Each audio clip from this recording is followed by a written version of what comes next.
welcome to my channel. My name is Mia and today I have a super fun book review for you guys. Before we start with the book review, let's go ahead and take a minute to appreciate all this beautifulness that's behind me. I finally got myself a second bookshelf and I've organized all my books so now they're beautifully and neatly organized by the author's last name and also by the title of each book. So I am so very happy. I just had to share that joy and happiness with you guys. Yes. Now let's go ahead and get started with the book review. So the book that I'm going to be reviewing today is The Invention of Hugo Cabret, and this is by Brian Selznick. And Brian Selznick is both the author and the artist because this book, as big as it is, it only has about 200 and something pages of writing and the rest is all wonderfully, beautifully made drawings. This book was definitely a new experience because I thought it was very interesting how even though a lot of the pages didn't have any words in it, you never got lost. I mean, you knew exactly what was happening because the drawings are so descriptive and so wonderful that it was just so easy to follow the story even though there were no words in those pages. Another super interesting fact about this book is that it has a lot of beautiful real photographs from movies from that era, and I thought that was like fantastic because you don't only have a wonderful story, you have wonderful drawings and wonderful photographs. What else do you want? Now let me tell you a little bit about the story itself. The story is a historical fiction and is based, or it takes place in Paris, France of 1931. It follows Hugo Cabret, who is a young boy who lives in a train station. He is in charge of maintaining and fixing all of the clocks in the train station. So he has quite a big job at hand. Other than that, he also has a personal project, which is to repair this automaton that his father left him in the hopes that this will have a secret message dedicated to him from his father, and it is a very special thing for him. The only thing that he has to guide him through this project is a notebook that his father gifted to him that has a bunch of notes and drawings of what his father was doing in order to fix it. Since Hugo lived inside the walls of this train station, he had to steal some food in order to eat, and since he of course couldn't afford to buy the pieces that he needed to fix the automaton, he found himself forced to steal them from a toy store within the train station. The owner of this toy store is another big character here and is actually where the history comes into this book from. The name of the owner, the older man that's the owner of this shop, is George Méliès, and I may have said this entirely wrong. I am so sorry, I have no idea how to pronounce the name. But anyhow, this person actually was a part of history, a part of the filmmaking history from this era. He kind of created an evolution in the film industry. Basically, movies would have been things such as this, just like a train arriving to the train station.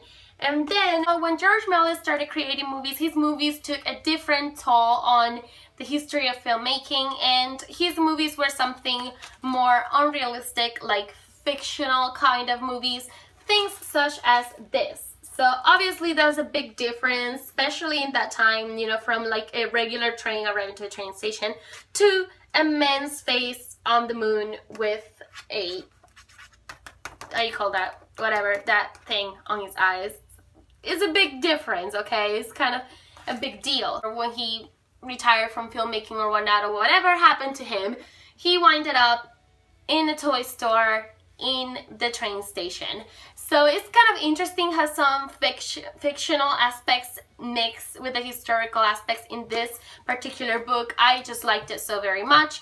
I love the way that the writer did that mixture. I thought it was perfect. George Méliès, or aka Papa George, which is what we're gonna call him from now on because that's how he is also referred to in the book, ends up catching Hugo, and Hugo ends up having to work to gain his notebook back.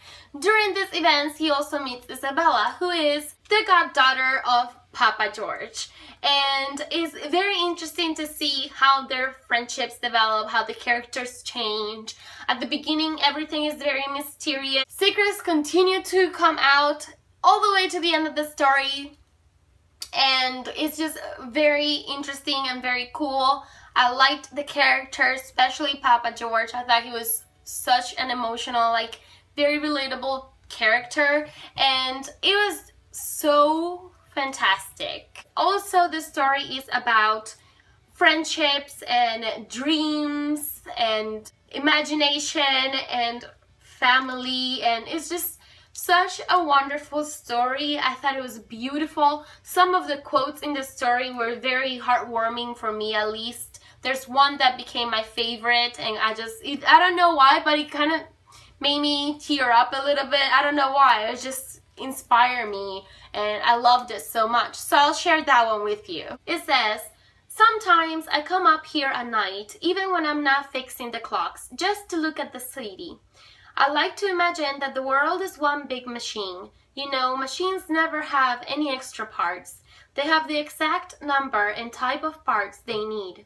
So I figure, if the entire world is a big machine, I have to be here for some reason. And that means you have to be here for some reason too." Isn't that beautiful? I found it so beautiful and inspiring, and I just loved it so very much. But anyways, I gave this book an overall of 5 stars because I just loved everything about the book. The drawings were absolutely fantastic. The way the story was told was very beautifully done, I thought. So these are just some examples of the drawings, which are absolutely stunning. There is so much detail in all of the drawings that is ridiculous. You know, they're absolutely beautiful.